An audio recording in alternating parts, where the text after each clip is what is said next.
Bonjour les amis, et bienvenue dans cette nouvelle vidéo de Histoire de maillot. Alors, le maillot que je vous avais présenté, le dos de maillot que j'avais présenté la semaine passée, c'était bien sûr un maillot de domicile de l'AC Milan, saison 2014-2015. Donc, faut savoir que ce Milan domicile, hein, avait été le tout premier maillot offert par mes parents lors d'un voyage en Italie, avec un vieux sponsor Mota, malheureusement en taille 7-8 ans, il n'a pas suivi l'évolution de mes courbes. Donc c'est pour ça que je trouvais important d'avoir un maillot de l'AC Milan dans ma collection. Alors qu'est-ce qu'on peut dire durant cette saison de Milan? En championnat, c'est une 10e place, donc c'est indigne d'un club comme l'AC Milan. En Coupe d'Italie, le club commence en 8e avec une victoire contre Sassuolo, mais est éliminé en quart de finale. Alors, le palmarès de l'AC Milan, c'est 19 titres de champion d'Italie, 5 Coupes d'Italie, 7 Supercoupes, 7 Ligues des Champions, 2 Coupes des Coupes, 5 Supercoupes d'Europe, 3 Coupes intercontinentales et une Coupe du Monde des clubs. Alors, ayant plusieurs maillots de l'AC Milan, on va faire donc plusieurs vidéos. Alors là, on va juste s'intéresser à 10 anecdotes sur le club. Alors, un début victorieux contre une équipe anglaise, fondée en 1889 par Alfred Edwards et Herbert Kilpin, deux Anglais, le club a remporté son premier championnat en 1901. Ce succès a marqué le début d'une longue et glorieuse histoire. Le célèbre maillot rouge et noir. Alors, Herbert Kilpin, fondateur du club, a choisi les couleurs rouge et noir. Selon lui, le rouge symbolise le feu des joueurs et le noir la peur de leur adversaire. Une rivalité mythique. L'AC Milan partage le stade de San Siro avec l'Inter Milan. Le derby della Madonnina, qui oppose ces deux clubs, est l'un des plus intenses et célèbres du football mondial. Le club italien le plus titré en Europe. Avec 7 Ligues des Champions, l'AC Milan est le club italien ayant remporté le plus de titres européens, surpassant ses rivaux italiens comme l'Inter et la Juve. San Siro, un stade légendaire. Le stade Giuseppe Meazza, aussi appelé San Siro, est partagé par les deux clubs milanais. Cependant, il a été construit par l'AC Milan en 1926, avant que l'Inter ne le rejoigne en 1947. Le Milan des Invincibles. Sous la direction d'Arligo Sacchi, le Milan des années 98-91 est considéré comme l'une des meilleures équipes de l'histoire avec des joueurs légendaires comme Marco van Basten, Ruud Gullit et Franco Baresi.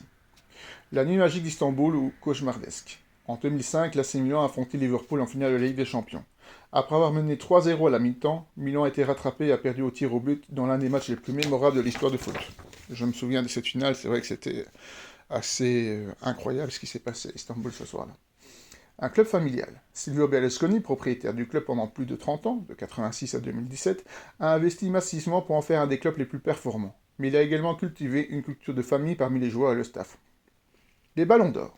L'AC Milan a vu de nombreux joueurs remporter le prestigieux ballon d'or, notamment Marco van Basten 3 fois, Ruud Gullit, Andriy Shevchenko et Ricardo Caca. Le record des titres mondiaux.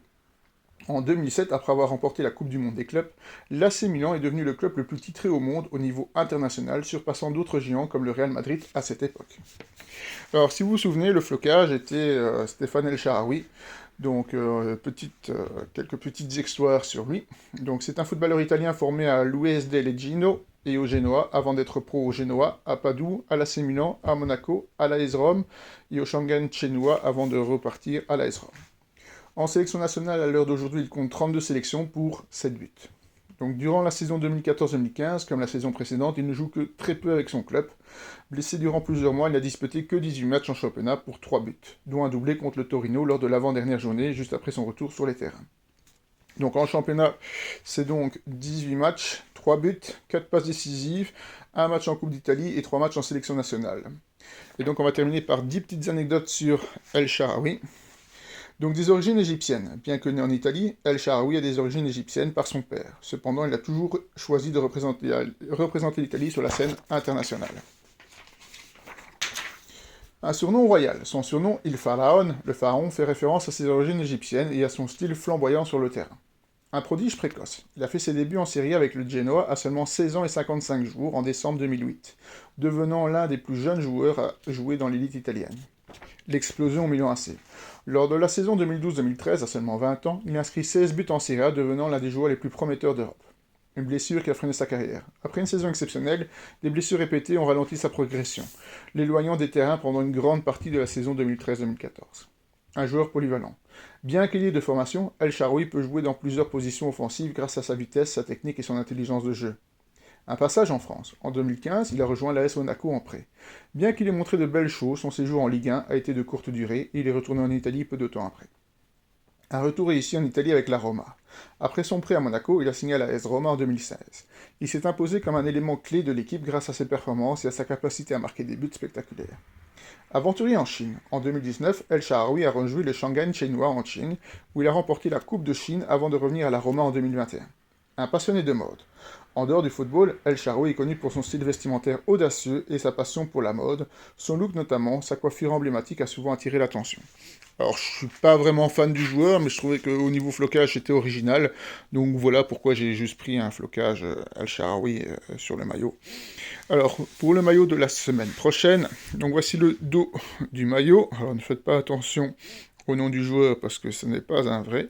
Donc voilà, je pense qu'il y a quand même un bel indice. On voit au bout du set un indice et puis on a le patch sur les manches de quel club ça pourrait être. Voilà, à la semaine prochaine pour une nouvelle histoire de maillot.